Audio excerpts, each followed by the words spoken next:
సరితక్క అభిషేకం చేస్తుంది. నేను కూడా చేశాను గాని పంతులు గారు వీడియో తీయొద్దు అన్నారు.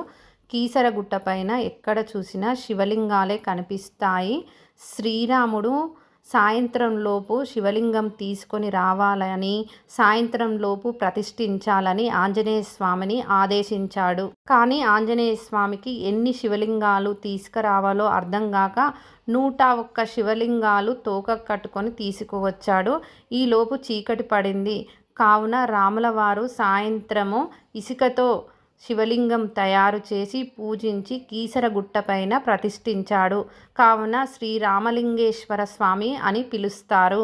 ఆంజనేయ స్వామికి కోపం వచ్చి తోక జాడించాడు. 101 శివలింగాలు గుట్టపై చెల్లాచెదురుగా పడిపోయాయి. భక్తులు శివయ్యను జాగ్రత్తగా చూసుకోవాలి. మరి దేవుడికి దగ్గరగా దీపం వెలిగించొద్దు.